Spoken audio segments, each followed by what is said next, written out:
Oh, oh, oh. That's enough of that. If you are underdogs or favourites for relegation, don't ignore the strength attribute. Let's go to the video.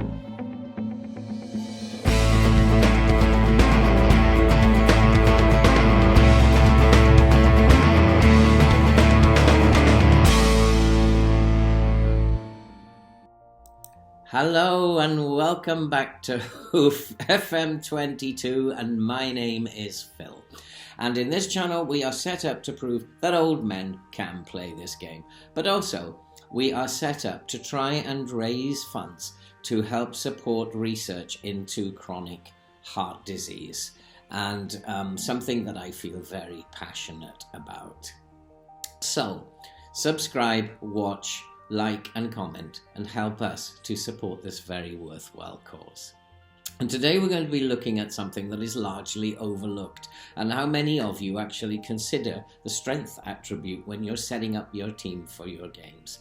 Newport County, my save on current save on YouTube is going very, very well, and we have been underdogs, red hot favourites for relegation in every season apart from the first one that we took part in. But currently we are lying in 10th place in the Sky Bet Championship, 9th place in fact in the Sky Bet Championship, and we're doing very, very well against all the odds. There is no way we should be in this position, and if we look at our squad, then it's really clear to see why we should not be in this position that we're in. We are clearly poor in every department in terms of comparison with the rest of the league. In midfield, we are absolutely shocking. In attack, we are pretty poor. Physicals, well, we're well below average, and our mentals are very, very poor, and our technicals are very, very poor. And so we should not be where we are, but we are. And favourites for relegation we may be, but we are not going to be in a relegation fight. And the points that we have, 12 of those at least, have come from focusing on the strength attribute. And it's something that people don't automatically think about when they are setting up their team for a match. Now, if you go, and I get criticised a lot for this, I'm not a real manager apparently for taking advice off these guys who don't know what they're talking about. But if you go to your team report, then you'll find all these pieces of advice which may or may not be useful. Now we're going to focus on Norwich. I don't have the Norwich report, and I'm not going to send a scout out, but it's very similar to this one from Sheffield United. A long list of positives and only 5 weaknesses, but one of them actually states that one of the weaknesses was very, very handy, and stated that they were not the strongest of teams and could easily be overcome by a much bigger side. So what I had to do in respect to that was, there's no way, given that list of strengths, that I'm going to go and play football against them and beat them. And so I went to my squad, and I had to have a good serious look at what my squad had to offer. And so I focused on the strength attribute, and my only hope was to use this attribute because they're not very strong.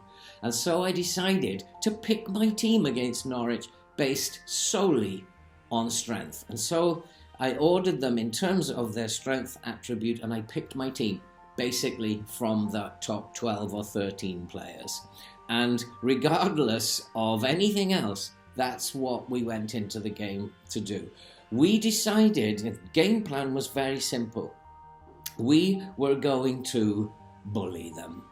We were going to get stuck in. We were going to press them hard. We were going to get in their face. We were going to knock them down. And we were going to bully the crap out of them. And that was pretty much the game plan. And in order to do that, I needed my strongest players in the team. And so sometimes we overlook this, And this is what actually happened.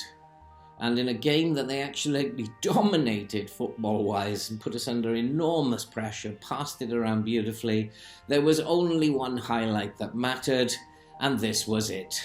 And Livermore, bursting through, hammered it into the roof of the net, which gave us a very comfortable 1-0 victory. And we just purely picked a team based on strength, and we just pressed them hard until we couldn't go run anymore. We got stuck in and we actually bullied them off the park.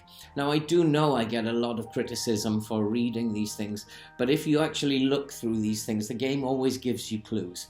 And likewise, Reading are a very similar team to us, and I was able to use their weaknesses as I would do normally to set up whether I want to force them out wide, whether I'm going to ease off tackles, whether I'm going to play for set pieces. I can work all that out in terms of my game plan from the weaknesses of the opposition.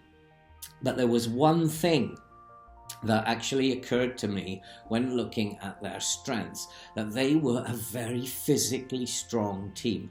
Now, my knowledge of Reading, playing them before, is that they were going to come out all guns blazing. They always do, and they were going to play a very, very high tempo, direct type football. And if you couple that with the fact that they are very strong, we could easily get bullied off the field. And so I went back to my strength players, and I picked the team again from who was available in terms of my top 13 or 14 players in terms of strength. And the game plan was to set up as we would normally do, but this time we were not going to allow them to bully us off the ball. And we were going to get stuck into them until we couldn't do it anymore. We were going to press them hard, get into their face, knock them down if we can, and not be bullied by a stronger team. And in terms of the game plan, it seemed to work very, very nicely.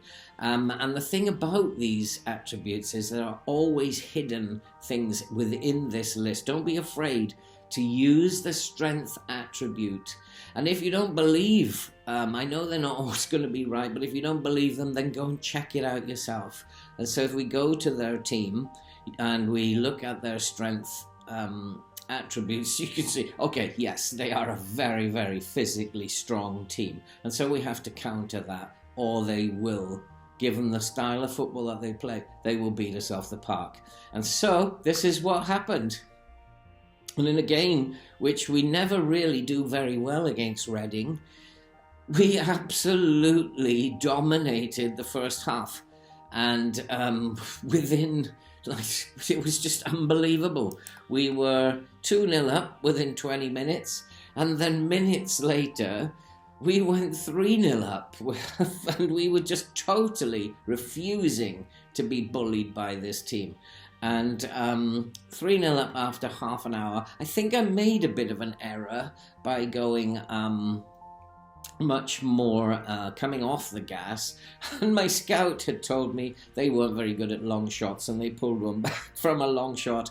But your scouts are not always going to get it right. But the point is that you should use these reports. They may not always be 100% accurate. And this, in particular, if you're underdogs and if you are favourites for relegation, you can get yourself a stack of points just by bullying teams or by being refusing to be bullied. Okay, try it out. See what happens for you, and let me know in the comments what happens. It's been very, very successful for Newport County in my current save. And that's it for this video. I hope you enjoyed it, and if you do want to join along with us in our Newport Save, then please help us to support chronic heart research, chronic heart disease research, and subscribe, watch, like and comment, and help us to help people who are less fortunate. And all that remains to be said right now is hopefully we'll see a lot more of you in the Newport County Save as we hopefully prepare for the playoffs. So we will see you in the next episode of Newport County, The Road to Glory.